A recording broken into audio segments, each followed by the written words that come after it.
मोहित, मोहित, वहाँ क्या कर रहे हो? इधर आओ।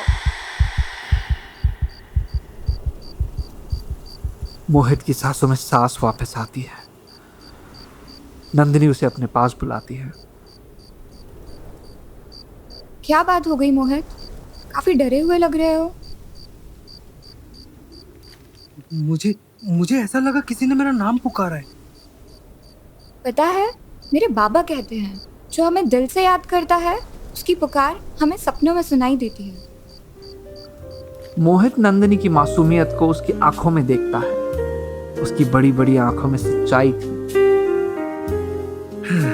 पता है मुझे कौन पुकार रहा था? कौन? तुम नंदिनी।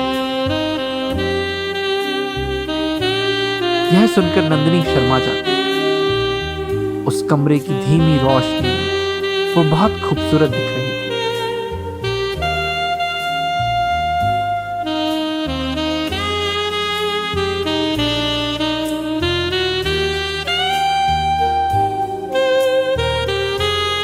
उस रात फिर कोई घटना नहीं हुई। दोनों चैन से सो जाते हैं। लेकिन फिर आए दिन कुछ न कुछ अनहोनी दोनों के साथ होने लग जाती है। देर तक कभी बिल्ली के रोने की आवाज आती, कभी घर के आईने में अचानक दरार आ जाती, कभी रातों में नल खुल जाते और पूरे घर में पानी पानी हो जाता था। एक दोपहर जब मोहित किसी काम से घर से बाहर जाता है, तब नंदिनी को फिर से वही काली बिल्ली नजर आती है। वो उसका पीछा करते हुए दोबारा उसी सीढ़ियों के पास वाले कमरे में आ जाती है।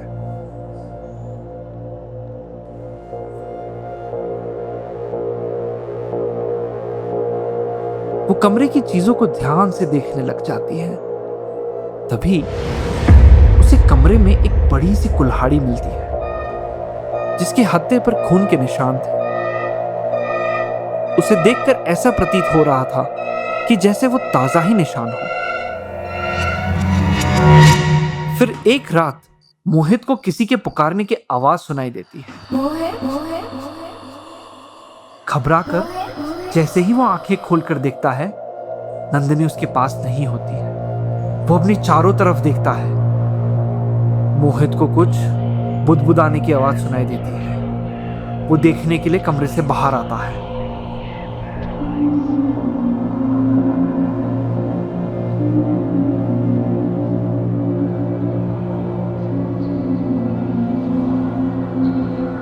हाँ, नंदिनी, तुम हो क्या? वो आवाज का पीछा करते हुए बाहर आता है। सीढ़ियों के पास वाले कमरे में देखता है। वहां से किसी के गाने की आवाज सुनाई दे रही थी।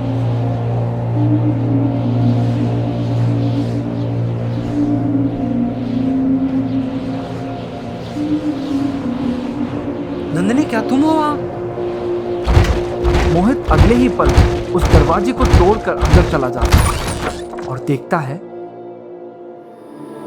कि उसकी नंदिनी आईने के सामने दुल्हन की तरह श्रृंगार कर रही थी। नंदिनी, नंदिनी, नंदिनी की आंखें काली दिख रही थी।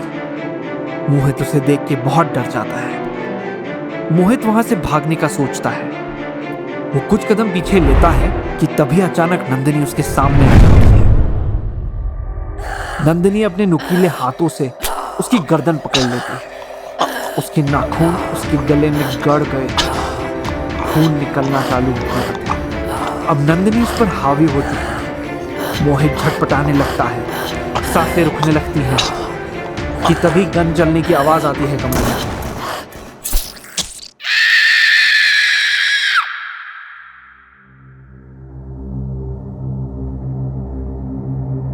मोहित पलट कर देखता है। कमरे में प्रमोद अपने हाथों में गन लिए था। प्रमोद ने आज उसकी जान बचा ली थी। मैंने तुम्हें मना किया था, बंद कमरे को मत खोलना। गोली लगने के कारण नंदिनी बेहोश हो जाती है और जमीन पर गिर जाती है। जिसे हम चाहते हैं उसे तकलीफ में नहीं देख सकते। लेकिन रात के हादसे के बाद नंदिनी को काबू में करना मुश्किल हो चुका था। उसका शरीर किसी आत्मा के कब्जे में था और वह हर पल तकलीफ में थी। मोहित और प्रमोद ने नंदिनी को बेहोशी की हालत में बांध दिया था। मोहित को लगा यह सब इस बंगले में आने के कारण हुआ है। वो गुस्से में अफसर से पूछता है, नंदिनी को आखिर हुआ क्या है? क्या बात छुपा रहे हो तुम? आखिर क्या सच है उन कमरों में? बताओ मुझे। मैंने तुम दोनों को चेतावनी दी थी, उन कमरों को मत खोलना। कुछ बातें राज ही रहें तो अच्छा है, क्योंकि उनके बाहर आने पर मुश्किलें बढ़ जाती। तुम्हारी पत्नी में ज्योति की आत्मा ने कब्जा कर लिया है।